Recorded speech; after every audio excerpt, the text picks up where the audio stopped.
It's not ostrich, it's not wild boar, it's not alpaca. It's a crop that is here on the prairies, is gaining popularity across the entire country, and is a crop that is here to stay regardless.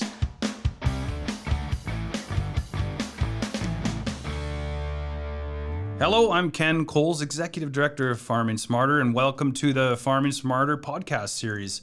Today, we're very excited to have the head honcho from Innotech Alberta, Dr. Jan Slaski. I've had the pleasure of working with Jan for, I don't even know how many years. It feels like 40, but it was probably more like 7 or 8. Time flies when you're having fun. A couple of things just for our listeners. This is part of a series that's been funded through our CAP program. That's a Canadian Agricultural Partnership. In partnership with the Lethbridge College, we're putting forward new and innovative ways of getting information out. So I'm kind of excited to be able to share this opportunity with Jan, because he's a pretty passionate and exciting guy, and we're probably going to talk mostly about hemp today. So that's how our relationship first started several years ago, when we first started growing hemp variety trials. So since then, we've gone through a really large research program, a 3-year project that was shared between ourselves and Jan in Vegreville and Vance Yaremko up in Sarda in the Falher Peace Region area. And since then, now we're actually started another sort of 3-year project that's kind of a continuation of that. And Jan has a pretty neat project that we've been working on now for 2 years. And that's a novel crop sequencing project. So hemp is a new developing crop, although it's not new. It's a really old crop, and in this case, the whole objective of that study is how do we fit this crop into crop rotations, and after that we're going to talk a little bit about the new developing CBD market. So I'm going to start this off with Jan. Maybe why don't you tell us where your program is, where you're from, and what gets you excited? What gets me excited? My life in Canada. I came to Canada 26 years ago, and for last 22 years I've been with Alberta Research Council, Innotech Alberta, and prior to that, Alberta Innovates Technology Futures out of Vegreville. Same organization, great organization, and we are doing great stuff. I've been working on hemp for 17 years, so in 2020 I'm starting my 18th year of hemp. How I remember, because in 2002, when my daughter was born, I started working with hemp. So just two big achievements in my life. So indeed, we, 17 years ago, we composed or assembled in Vegreville, we assembled a program that we call From Seed to Final Product. So in our organization, research and development organization, we are conducting hemp research starting from seed, and actually more accurately from gene, because yes, we are also doing breeding and addressing some aspects of molecular biology through agronomy supporting breeding and our breeding efforts. Then processing. The next research domain in this program is processing. In Vegreville, we have one of its kind fiber decortication or fiber processing facility in the world. R&D size, 1 ton per hour input. And finally, the research continuum moves to product development. Specifically, for years we were working with development of biocomposites based on hemp fiber. So this is in a nutshell what we are doing and with respect to hemp opportunity.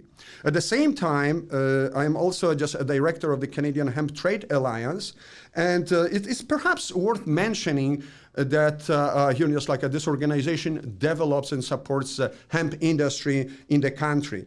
So right now, here in Canada, I would say that we are just like a global leaders in terms of developing hemp as a true multi-purpose crop. While other jurisdictions like China, like Europe, they are just like typically we're focusing on hemp fiber. In the States, we'll be talking later about it. The primary objective and area of interest is cannabidiol or CBD. Here in Canada, historically for 22 years, we've been developing hemp as a true multi-purpose crop. So, just like the crop that farmers, processors, just like all stakeholders can, just like draw revenue and benefits from these four major streams. The first is grain, the other is fiber, the third is CBD or cannabidiol, and the fourth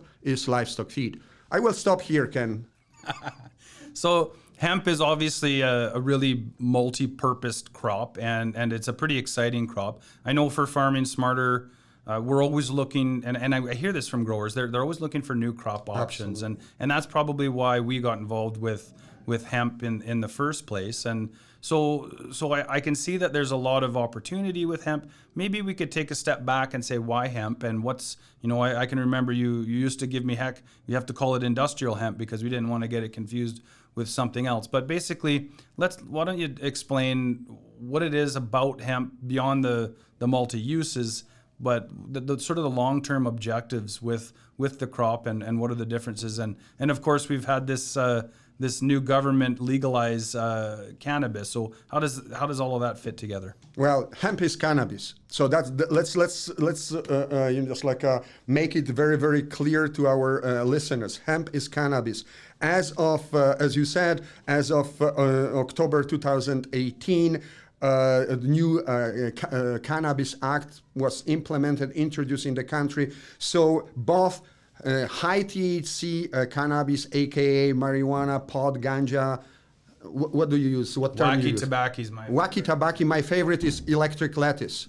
Electric lettuce apparently does what the name might suggest. So it falls under same regulations as low THC cannabis, aka industrial hemp. So what's the difference? The difference is levels of THC. Delta-9 tetrahydrocannabinol, this substance that you're just thinking about that gets you high and excited about other crops as well. I've never inhaled. Well, yes, like Bill Clinton, yes. So we are just like, we have to distinguish between the two. What the differentiator is levels of THC. Very many growers whom I talk to, they are reluctant to reluctant to work with hemp or consider hemp because of the fear that I can get high. That I got like not this year, last year I got still, during one of my presentations, I got a farmer who came, Jan, I don't eat this hemp food, just I know that is perhaps good for your health, but just I can get high. Just so we have to, and hopefully that this podcast will also serve this purpose of educating general public and, just destigmatizing industrial hemp and clearly differentiating between opportunities. First, just like a business opportunities. Secondly, or I would say primarily, what these two crops, close cousins that differ in terms of levels of this narcotic and addictive compound, which is THC. So why we started working with hemp? Initially, as I said, this program that we set at Vegreville was primarily focused on fiber. Just like when hemp, industrial hemp was legalized in Canada in 1998, companies out of Manitoba, primarily of Manitoba, started growing hemp for food. So they were using, interestingly enough, of course, step back. Hemp was grown, as Ken, as you mentioned, for 10,000 years. Just like from Neolithic revolution, domestication of crops, hemp was one of the first domesticated crop by the humans, right? So why? Because we are talking about this potential, not potential, for revenue streams, but it was a crop that provided clothing, that provided, just like a materials for, just like for survival, provided food, and provided this high THC We'll call it medicine then, right? No, because now it's not only for medicinal purposes, yes, but now you can grow, how many plants you can go for recreational purposes on your windowsill? How many marijuana plants or just like a wacky tobacco you can grow on your windowsill? According to hemp regulations... Legally, I think it's 3 now. Is that any other guesses, people in the room? It's just you and I. Sorry, I was dreaming. So, no, legally you can grow, and again, I'm not a proponent, don't get me wrong, but you can grow 4 plants. But if you're 18 years and older per household, your kids and your wife cannot grow more. So you have 4 plants. This is extremely also important because hemp or marijuana cannot be called medicinal because now, and that's all this legalization was meant not to promote medicinal uses, because this is extremely important. Here in Canada, in July 2001, patients can use high THC cannabis or marijuana for medical purposes on prescription since 2001. 2018 November, what it did, it legalized recreational use of high THC cannabis. And industrial hemp or low THC cannabis, less than 0.3% of THC, was legalized or re-legalized in Canada in 1998, March 1998. So we have long history of industrial hemp or low THC cannabis. We have it's like a fairly long history of high THC cannabis for medical uses, and short history since October 2018 for recreational purposes. So I said that in 1998, industrial hemp or low THC cannabis was legalized in Canada, which might lead you to a question. So. Was it banned before? We said that hemp was like one of the first domesticated crops or grown by since the Neolithic revolution. In 1938, all cannabis, low and high THC cannabis, was banned on the territory of North America. So it was so-called the Drug and Opium Act that imposed a ban on growing, possession, cultivation, processing, and you name it. So it was a blanket policy, supposedly to suppress use of marijuana in U.S. Right? And by the way, the name of marijuana it has what, Latin origin, a Mexican origin, right?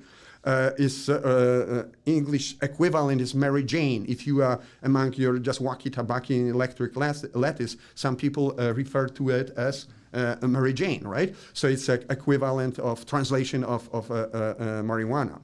So in 38, all cannabis, hemp and marijuana were banned on the territory of North America.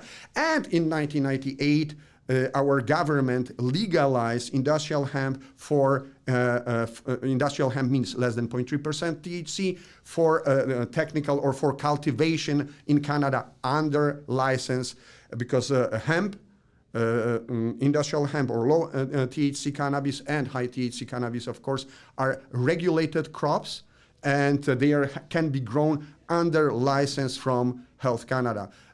Health Canada is the ministry that regulates agricultural crop. Does it sound funny?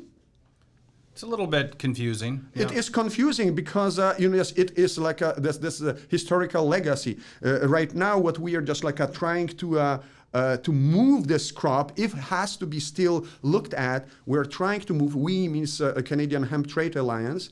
We're trying to move to Agriculture Canada. It's an agricultural crop after all. It's not any different than canola, carrot, and blueberries. So we have a long history with this crop, and it sounds like a rather tumultuous one.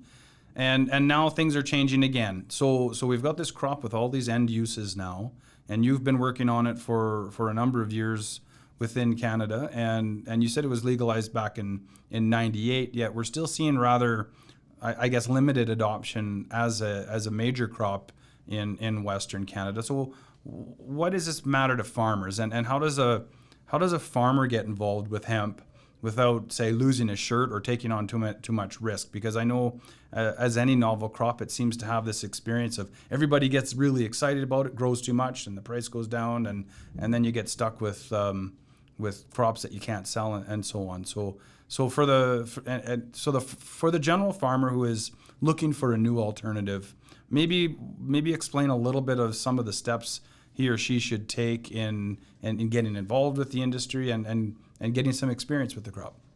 Yes, absolutely. That's a very good point. I wouldn't say that all farmers are getting excited, because I do lots of just like a farmers engagement and public speaking across the prairies, and then farmers are very many of them were reluctant even to talk about this crop, because I was getting lots of questions.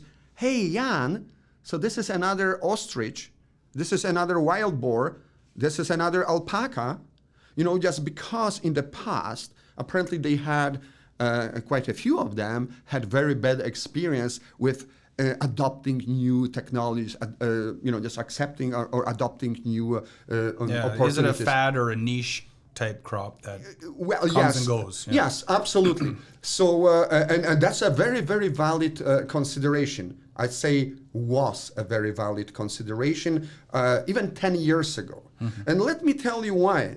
10 years ago, what's the difference between then and now?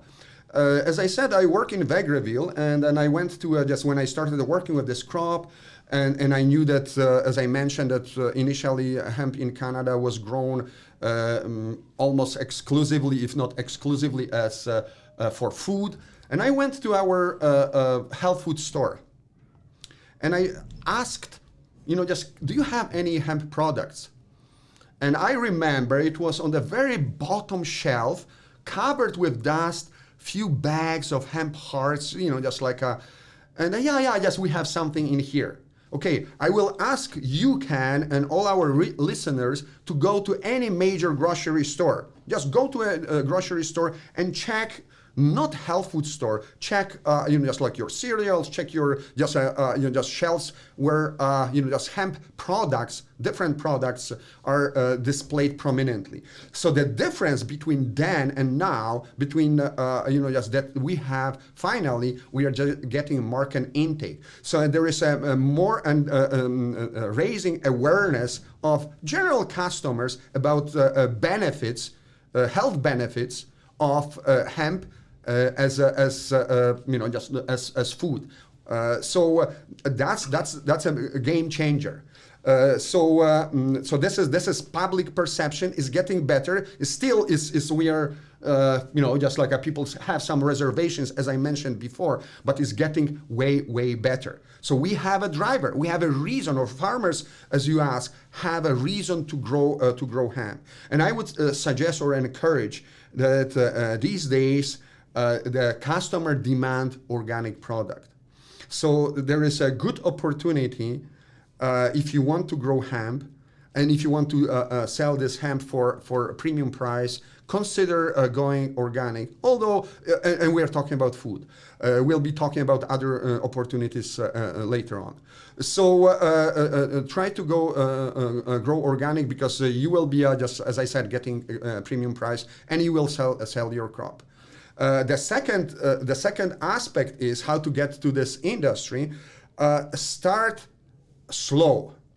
What I suggest by that, start from 40 to 60 acres for I would say regular farmer, because it is a new crop that require different management. And I always claim and challenge our dear prairie farmers that if you know how to grow staple crops, you're a great canola farmer, you're a great wheat farmer, a pulses farmer, potato farmer. And if you apply this knowledge and experience that you developed over generations, just on your family farm to grow staple prairie crops. And if you apply the set of rules, crop management rules to hemp, there's a good chance that you fail. So it means that before you put seeds in the ground, before you consider, you have to learn, you have to educate, and first of all, you have to change your approach. So it means that you recognize that hemp is different than others. These days, we have lots of information for farmers, and I would refer you to online for free a hemp production manual that is available on the Canadian Hemp Trade Alliance webpage, hemptrade.ca. You go to the main page, and you will just get to this hemp growing manual. With the Northwest College out of Edmonton, we developed last year. We developed a Hemp 101 production course. For just cheap money, you can buy access to this course. I got very positive feedback that our farmers can listen at their leisure and learn about this crop. If you I'm talking about examples of a few stubborn farmers who then came to our field day. Every year, by the way, in Vegreville, we are organizing a field day that we're explaining and showing and telling everything about hemp. So such a few guys came to our field day, and they, listened to us, and they did their own way. And then they were coming in October, crying, I have 40 acres of hemp, I got stuck, I don't know what to do. So my advice to aspiring hemp growers is do your homework before you jump on this opportunity. And the second, I'm not sure what is the most important. First is education. Understand and comprehend and acknowledge. You have to acknowledge that is different than crops that you were growing before. The second is to grow under contract. This is, very many growers are not prepared that they are producing, I will sell it. And we'll be perhaps even talking perhaps even today about, calamities that happened south of the border. Guys were growing hemp, hoping that they get a premium price, that they can sell it, and they are ending up with their grain or flowers in their bins or just storage because they cannot sell it. There's no open market for this crop for time being. It's a new crop. I wouldn't call it niche crop. It's a new crop that is, for the last several years, we're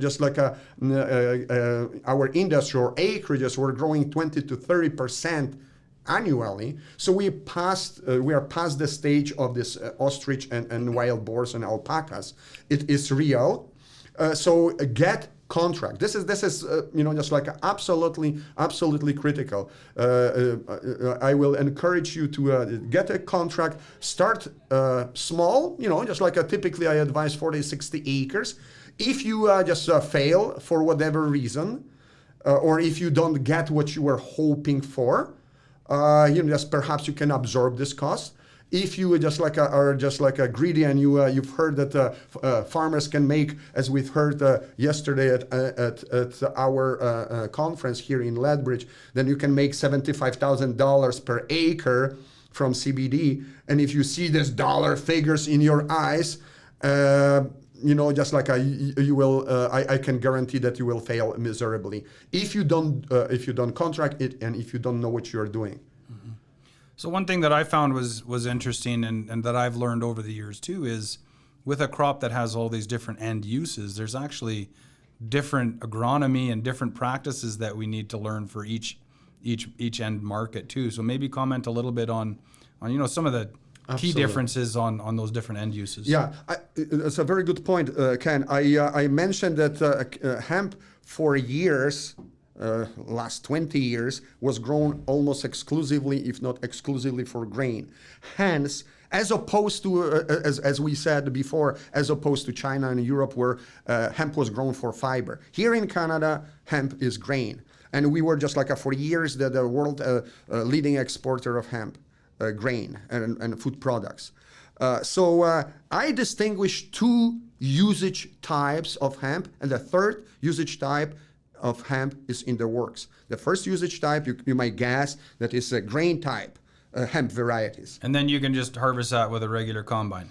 Well, yes, you can harvest with a regular combine because grain type varieties and breeding efforts were focused on getting hemp short and very short stature, as opposed to the second usage type, which is jewel or fiber type varieties that are 3-4 times taller. We are talking about 12 plus footers, as opposed to this grain type varieties, as you said, can be combined with a newer single rotor or even conventional combines can handle hemp grain type very easily. So the second usage type, as we said, is this fiber type, and the third that is in the works, because right now we don't have here in Canada any high CBD or cannabidiol variety registered, a new variety registered, is this the CBD varieties are the third usage type. So this is, and all these three usage types, not variety per se, but varieties with this usage groups, as you said, require, I wouldn't say vastly, but they require different agronomic practices and different crop management. So let me give you an example.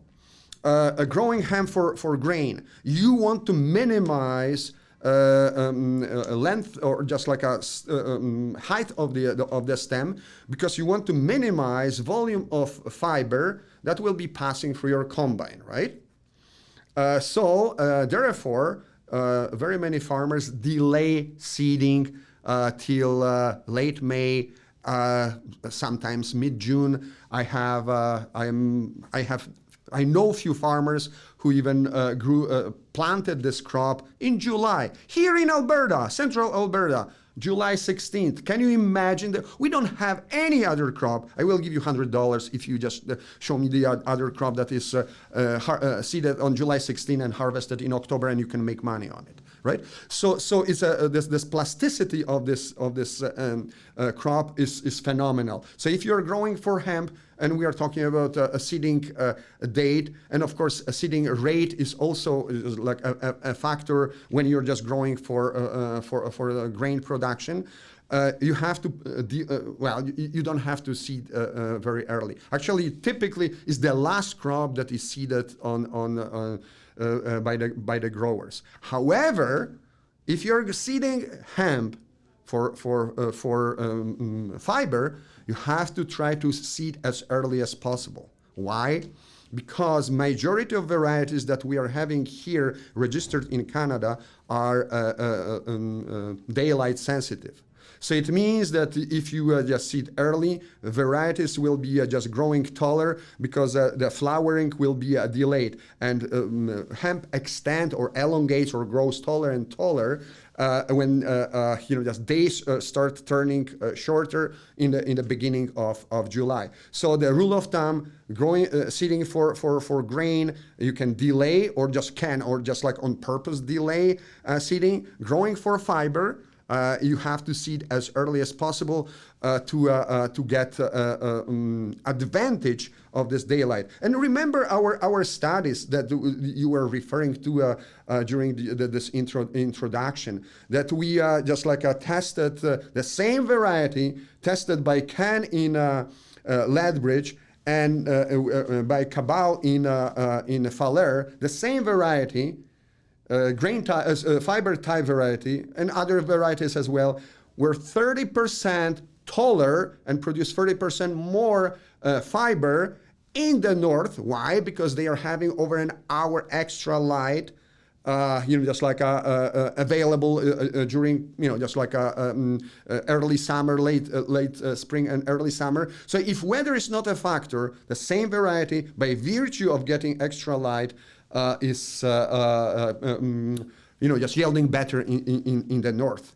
By the way, just like the difference between you or us here in Vegreville, in Lethbridge, and Fort Vermilion or Lacrete in the northern piece is 2 hours and 1 minute. So just like indeed, even these grain type varieties in the north are much taller than here in the Lethbridge area in southern Alberta. So why I dwell on it? Because it is extremely important for the farmer. As I said, educate yourself.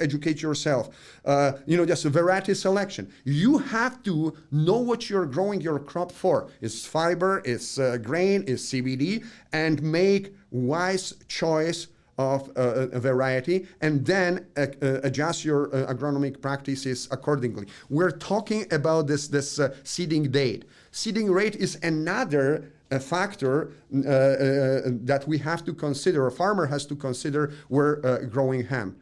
If you're growing for grain, typically we recommend 20-25 pounds per acre. So I would say this is quite light. When you're just growing as hemp as dedicated fiber crop, and by the way, in 2019, we got first 1,000 of acres of hemp contracted for fiber by companies, fiber processors or processor from Canadian Rockies Hemp Corporation out of Bruderheim. So if you're just contracting seeding for fiber, you have to seed much heavier. We are recommending 40 to 60 pounds per acre. Why so? Because just like when you have more denser stands, you're getting fewer secondary branches. Fiber processors and and buyers, they care about high quality fiber that is found only in the main stem. Secondary branches that are even grain bearing branches that are perfectly fine and just appreciated by grain growers. Are less appreciated or by fiber growers. So remember, growing hemp for grain, lower seeding density, growing for fiber, higher seeding density. So with those higher rates, then are you going to have a narrower stalk too, and does that impact harvest? And maybe comment also on how a farmer would harvest a hemp crop for fiber. Yes. So. Ideally, for the best quality bast fiber or this long fiber bark, this is the fiber that is used for example, for biocomposites, for textiles in particular. By the way, just growing hemp for textiles is I would recommend to do it only by experienced farmers, those who are just growing hemp for quite a few years. Why? Because this highest quality fiber is derived or is from a hemp seeded and high density, and hemp stock is, we are talking just like a pencil size or pencil diameter. So why? Because if you just growing in lower density, you're just getting much thicker stems. So it looks like almost like a willow. Such a stem contains lots of hurd, this core fiber or inner fiber that has applications, for example, for construction materials, for bedding, for mulching, but the highest price, and that's what just how hemp breeding was meant to develop varieties that contain lots of this bast fiber, strong fiber. So I understand, Ken, that your question is tricky because you're asking how to harvest. We are talking about just like a very tall varieties, and you're right. Very many farmers, when I'm showing them our fiber type variety, oh my gosh, I need just like a tree harvester. No, those, and I'm speaking of how this last year contracting hemp fiber, contracting hemp fiber contracted by Canadian Hemp Rockies Corporation was harvested. You can use sickle mowers. You can use disc binds. We are testing actually here at Lethbridge a few years ago, different equipment for harvesting hemp for fiber. Actually, among all this three usage types or revenue streams, harvesting for fiber is the easiest because you're just like a cutting fiber and then letting it stay on the ground for the process called retting, is semi-rotting. that process that initiates, separates of a long and short fiber that is contained in hemp a stem or stalk, and then you're just like a baling using just regular balers that you have at your disposal. So that harvesting for fiber is the easiest, and actually just like very many growers are just like as we discussed before, just like they had some concerns about just running this very ropey material through their combines because they've heard stories about hemp just contributing to burning combines. Harvesting for fiber is the easiest one. You cut it, you leave it on the ground for a couple of weeks, and you bale it. So I understand for this the third end use that you mentioned that as far as I'm concerned is a bit of a Wild West scenario right now. There's this gold mine, or you called it the green rush too, is that there's this opportunity for this high value CBD oil and so on. How is it being harvested, and are there actually contracted markets for that? It's a very good question. Yes, there is some acres were contracted, but the problem is not about harvest, and we'll get to harvest. But the major problem is that we don't have right now in Canada, and I would say in North America in general or globally, enough processing facilities. As I always claim, it's much easier to grow a crop and much more difficult is to process it. Why? Because, just like somebody has to invest, put money up front into processing facility. And it's a kind of chicken and egg situation because, and I'm speaking from experience, because, just like investors, they don't want to just put this several millions of dollars, depends on the size of your facility, into something that I'm not sure if farmers in this particular area will be willing to grow hemp for CBD. Right? So it's a chicken and egg. And farmers are not growing because it's like, okay, so I will grow, remember what we're talking, grow under contract, right? So, just like they are not growing because I don't have a contract, right? So what we are working on, and we have some success to coordinate processing with growing hemp for CBD. What we are observing these days in the south of the border, and perhaps you've heard about it. 3-4 years ago, USA grew, I would say 1/5 or 1/10 of Canadian hemp acres. In 2019, they surpassed us, or grew 3 to 4 times more acres of hemp than here in Canada. Wow. But 90% plus of these acres were grown for CBD, were small plantations, and we'll be talking about harvesting, small fields that were exclusively grown for CBD. And so what is now,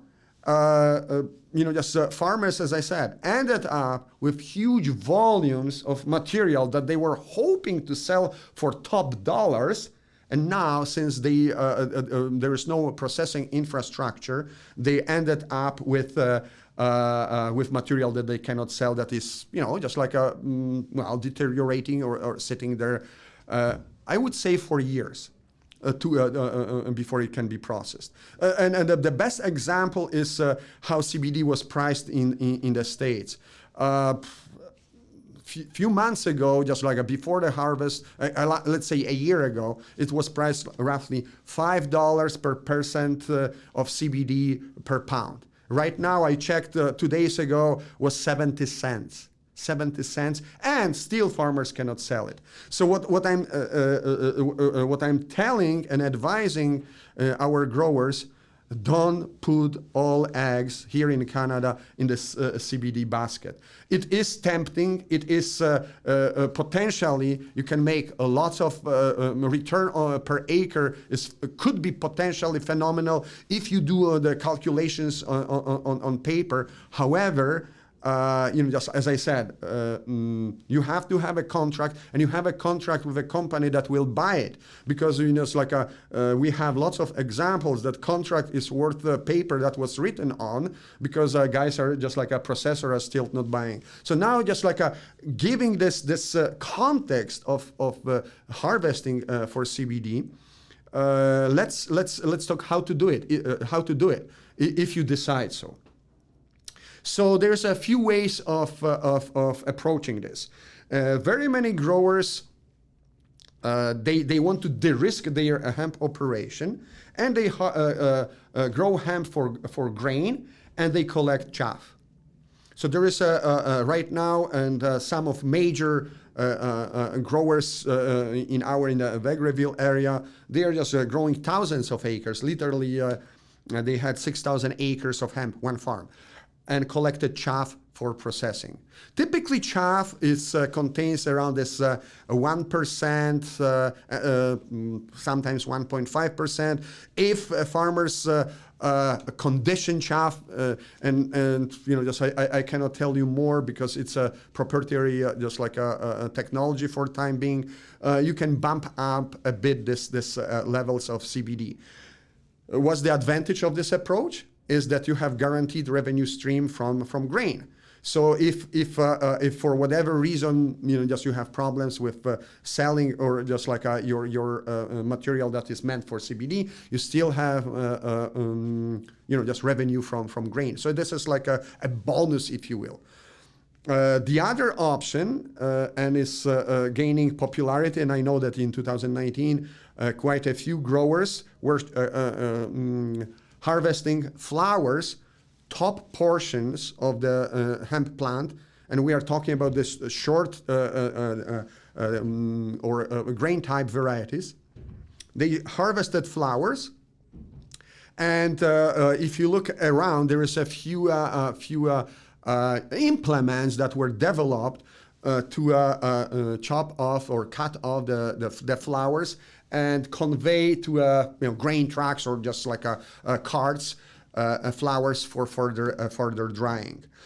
Some growers I saw they were just cutting, elevated the just like a bar, a cutting bar as high as possible, and they were cutting and then just collecting afterwards. It's not the best idea, because hemp flowers left on the ground and subjected to UV solar radiation, cannabinoids or levels are going down. So the best idea is to harvest and subject to start drying as soon as possible.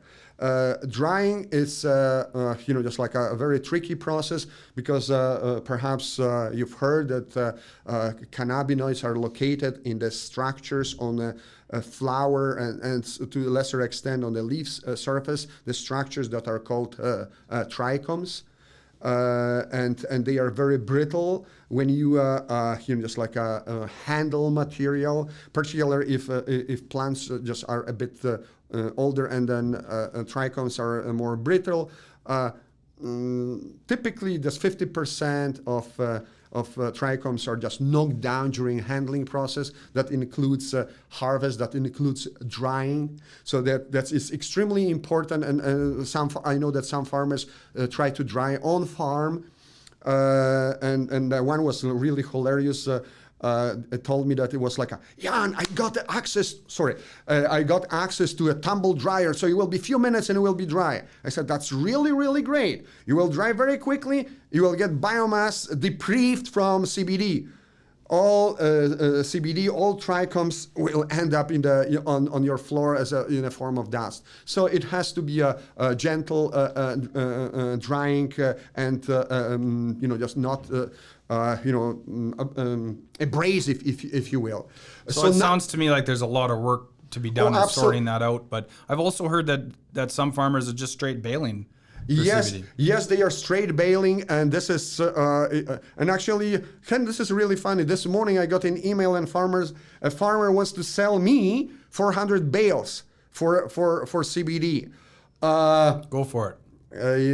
I will pass on you, just like you're a rich man, so you can you're doing real well. See, that was that's the mistake that we were talking, Ken, about.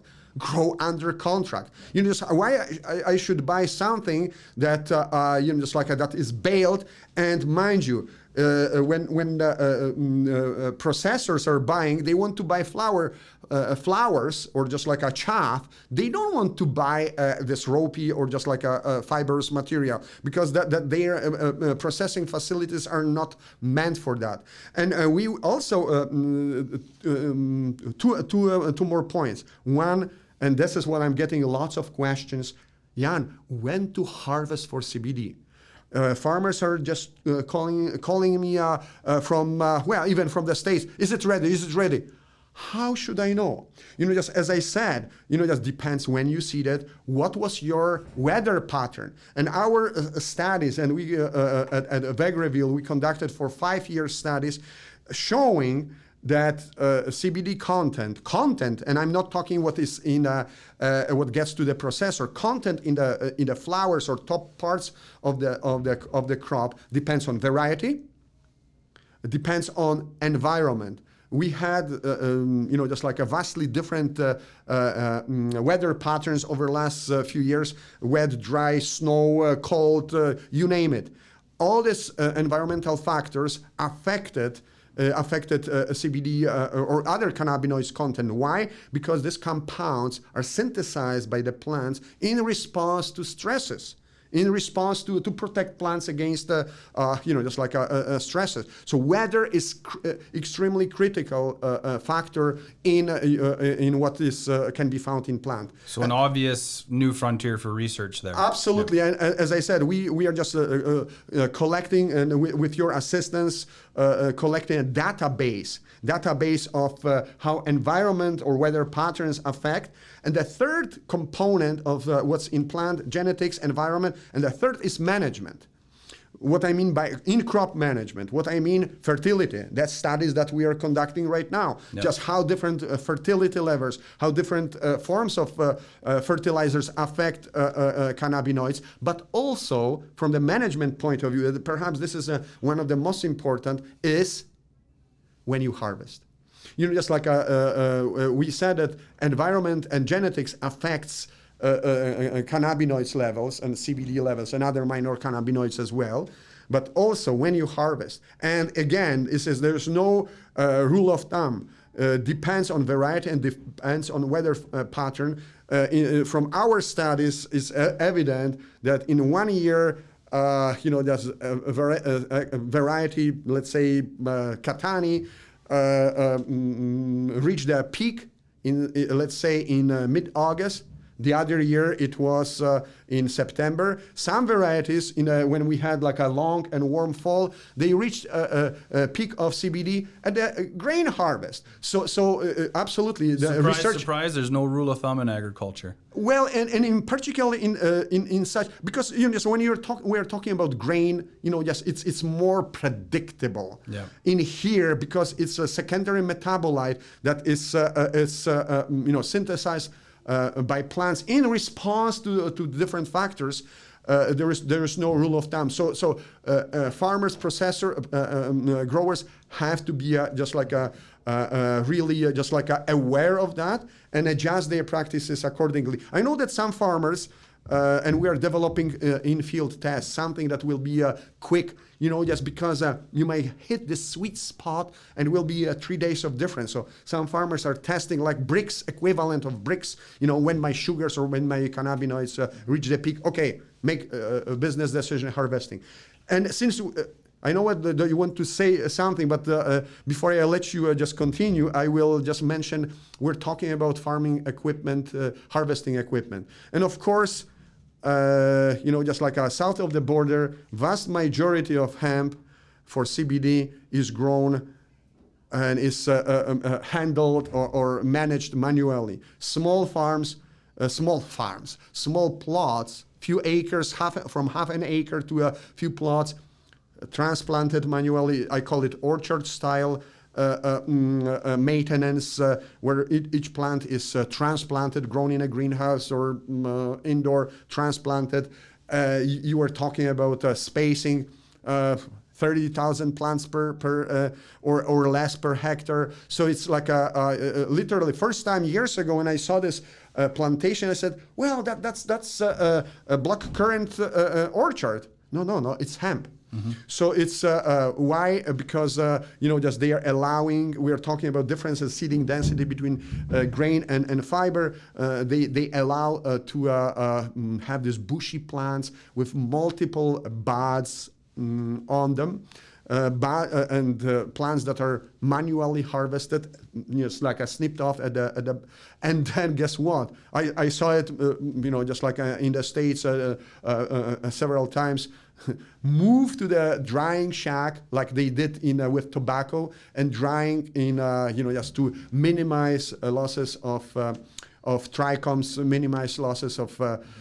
I don't think that this is a crop management practice that here on the prairies our farmers would be really just like No, I excited. don't think so. No. Yes, and plus right now we're talking about costs of input material or just like a planting material. These high CBD varieties that are worth manual management. I was offered this spring. It was offered. A pound of high CBD variety for $5,000. $5,000. Well, so you're buying a typical grain or fiber variety for $250 a pound. $250 versus $5,000. So imagine when you, even if you put this, take a risk, plant out either manually or otherwise. How many times a year are you getting hail in here, or just? It hails a lot here, Jan. But Yeah. in the interest of time, I know we could probably talk about hemp for a week straight, and there's a lot of different components to it. Oh, that's what I was hoping for. Well, you can come back next week if you want to drive down from Vegreville. Anyways, I will fly. I would like you to just briefly comment a little bit on the crop sequencing side of things, because with the farmer focus again, if you're interested in growing hemp, you've got these multiple end uses. Now, where is it that you fit that crop into rotation? And maybe just again fairly briefly describe the objectives of that crop, and if there's any say preliminary findings that you might want to comment on. Yes, absolutely. And actually, we're talking about doing this basic agronomy studies, rate, date, fertility, and you name it. And very many, quite often, our farmers were asking, where does it fit, as you said, in my rotation? So, and Ken is alluding to this trials that we are just conducting at 4 locations across the prairies. Of course, in Lethbridge, the hub for the agriculture research in southern Alberta, Vegreville.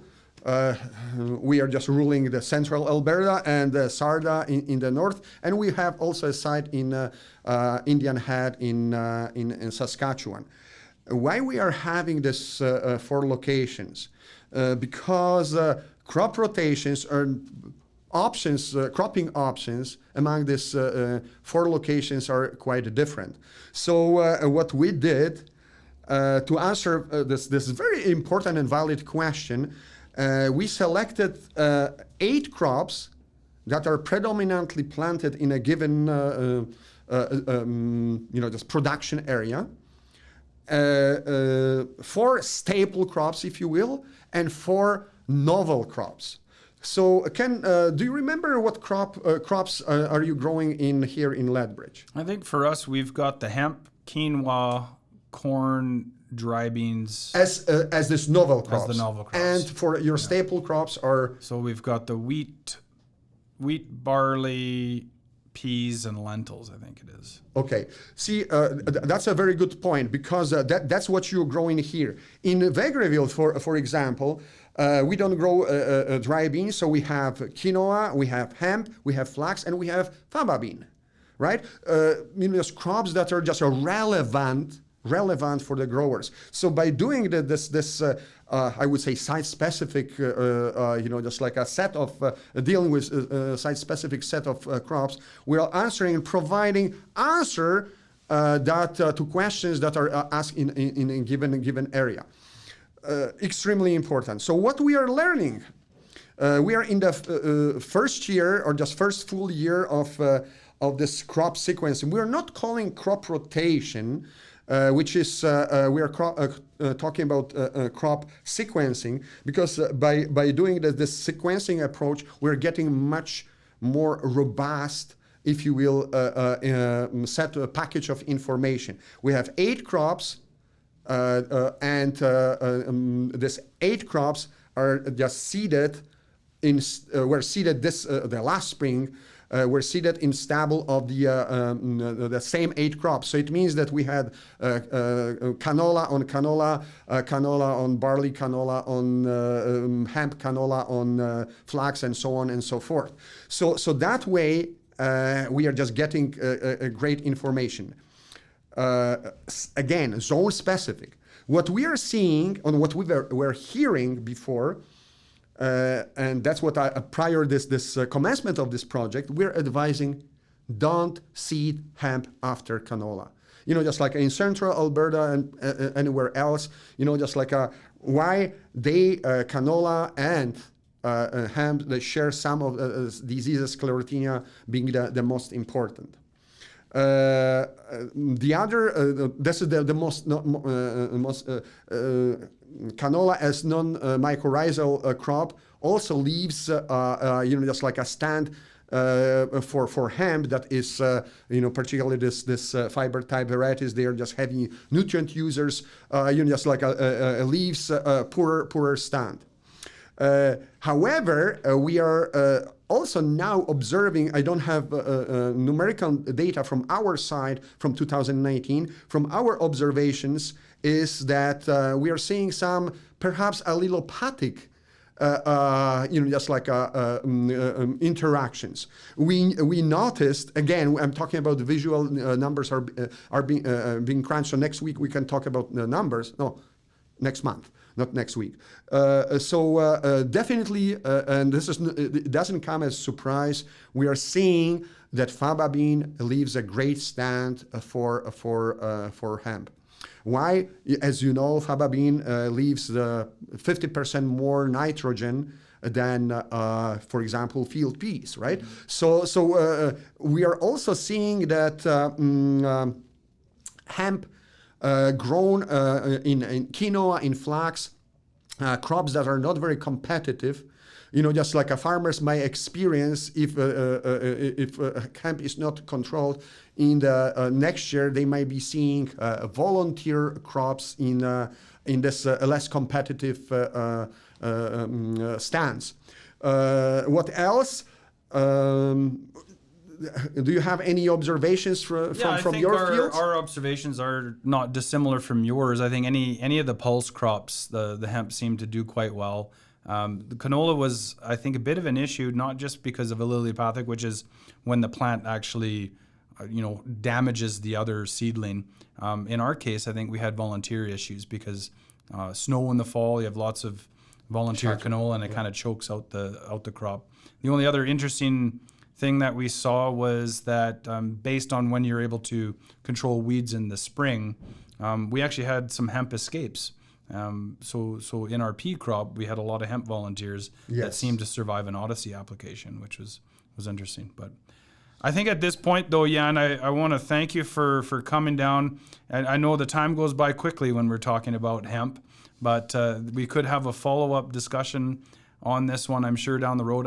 I know that within our own social media side of things, all of our videos, anything to do with hemp, has a lot of viewership, and I think it's a worldwide phenomenon. So maybe I'll end this with a bit of a prediction question for you. First of all, how many acres of hemp are being grown in Alberta, and how many do you think there will be in 10 years?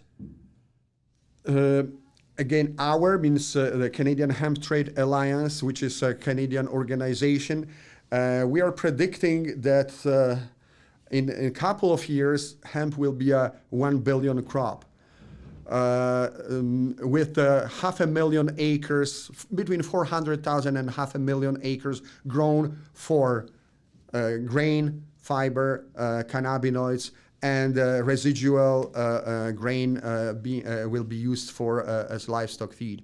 So it's not ostrich, it's not wild boar, it's not alpaca. It's a crop that is here on the prairies. is gaining popularity across the entire country and is a crop that is here to stay regardless. And it's not an ephemerid. Why? Because here in Canada, we took this approach, crawl, walk, run. If I can make this comparison to what has happened across the border, south of the border, they started running and now they are tripping because, again, don't put all eggs in one basket. So I think that although we are not moving, this industry is not moving as fast as I would like to, but we are just like doing right things. Crawling, walking, and running. Well, on that note, we got to run. Thanks again for joining, and we'll catch you next time. Thank you, Ken, for having me. Take care. Bye-bye. Au revoir. So if you're interested in more information on Farming Smarter, please check out our website at www.farmingsmarter.com. There's also lots of ways that you can engage in what we're doing. We've got a mailing list for e-newsletters. We'd love for you to subscribe as a member to our organization. That's where you can contribute to what we do, help direct the organization, and even potentially serve on the board of directors. In addition to that, we have a subscription, an annual subscription for both farmers and agronomists. And within that, you'll have access to added value information that will be really awesome for your farm. So this is, extra videos, access to really cool things like virtual reality 360-degree tours, really up-to-date information throughout our own research project, and connect you with the entire industry of agricultural research and extension in southern Alberta and across Western Canada. Thanks for joining.